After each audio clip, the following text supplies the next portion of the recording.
আসসালামু আলাইকুম রহমতুল্লাহ। আজকে তাহকিকের চতুর্থ ক্লাস।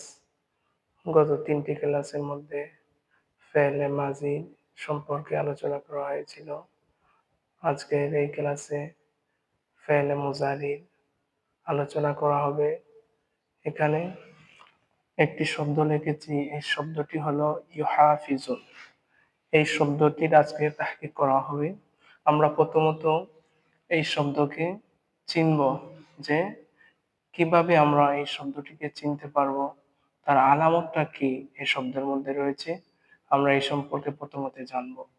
প্রথমত আমরা যদি এর আলামত জানতে হয়, আমরা শব্দের শেষের দিকে দেখতে হবে এবং শব্দের শুরুর দিকে দেখতে হবে। যে আমরা প্রত্যেকেই জানি যে ফেলে মুজারির আলামতের মধ্যে 4টি হরফ রয়েছে, আলিফ, তা, ইয়া, নুন। এই 4টি হলো ফেল মুজারের আলামত। তো আমরা ফেলের যে মুজারের যে গর্দান আছে, এই গর্দানের 14টি সিগা।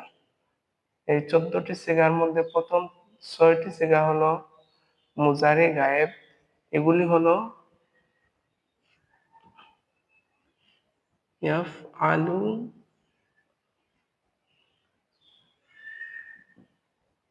ইয়াফআলানে।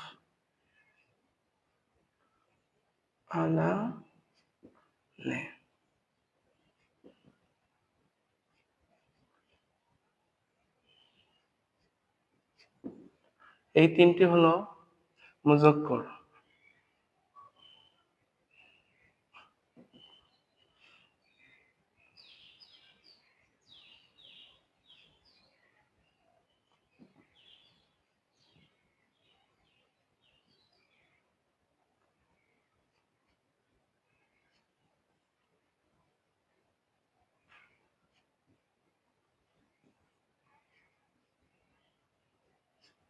ইয়াফআল্লা। এই প্রথম 3টি হলো মুজাক্কর, ইয়াফআলু, ইয়াফআলানে, ইয়াফআলুনা। পরের 3টি হলো মুয়ান্নাস, তাফআলু, তাফআলানে, ইয়াফআল্লা। এই 6টি হলো মুজারের গাইবের সিগা। তো আমরা দেখবো যে এই শব্দের মধ্যে এই 6টি থেকে কোনো একটি আলামত পাওয়া যায় কিনা। আমরা যদি লক্ষ্য করে দেখি যে এই শব্দের যে জময় মুজাক্কর গায়েব, অর্থাৎ মুজারের যে আলামত শুরুতে ইয়া এবং শেষে ওয়াও নুন, আমরা এই শব্দের মধ্যে পেয়েছি যে শুরুতে ইয়া এবং শব্দ শেষে ওয়াও নুন। তাহলে আমরা এর আলামতটা পেয়েছি যে এইটা হলো ওয়াহিদ, এটা হলো তাসনিয়া, এটা হলো জমা। তাহলে এটা আমরা আলামত পেয়েছি জমা মুজাক্কর গায়েব। তার প্রথম সিগা হবে জমা মুজাক্কর গায়েব।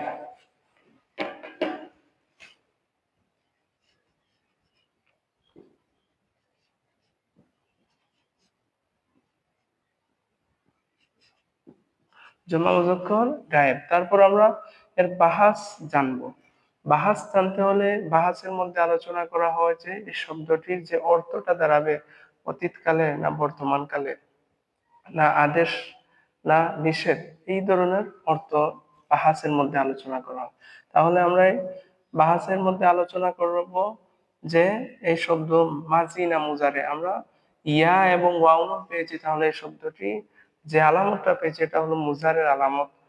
তাহলে হবে মুদারে মুসবাত মারুফ, মুদারে মুসবাত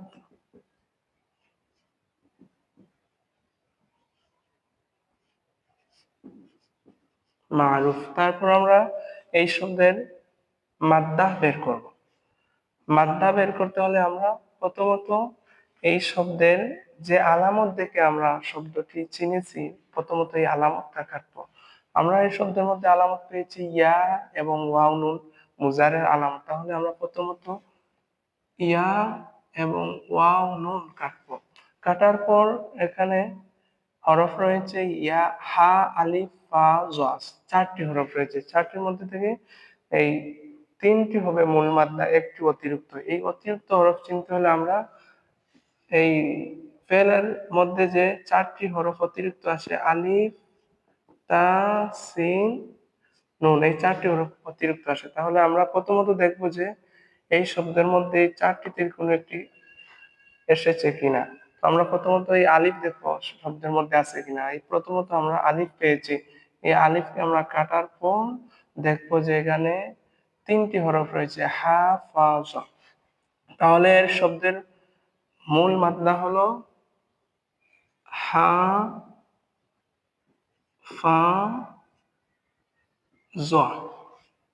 তারপর আমরা এই শব্দের জিন্স বের করব। জিন্স বের করতে হলে আমরা জানি যে একটি শব্দ দুইবার যদি না আসে এবং হরফে ইল্লত যদি না থাকে শব্দের মধ্যে, তাহলে এর জিন্স হয় সহিহ। জিন্স হয়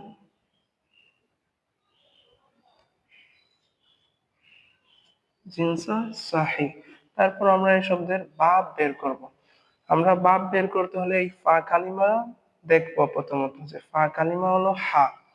এই ফা কালিমার পরে যদি অতিরিক্ত আলিফ আসে, তাহলে এর বাব হয় বাবে মুফাআলাতুন। মুফাআলাতুন,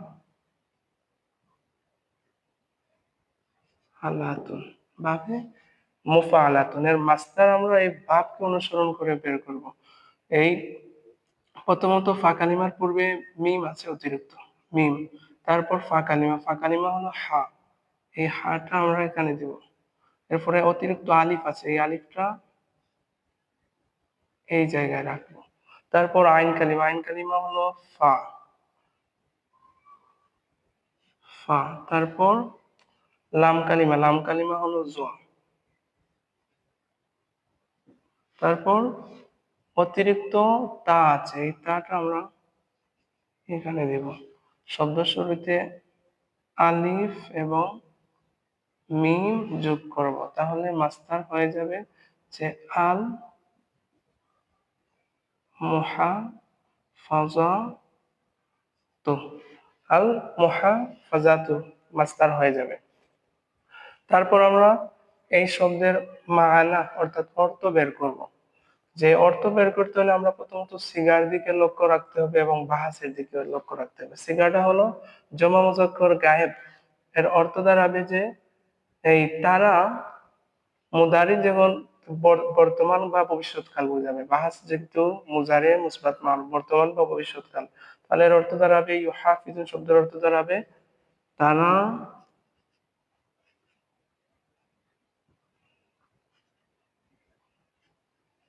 রক্ষা করছে বা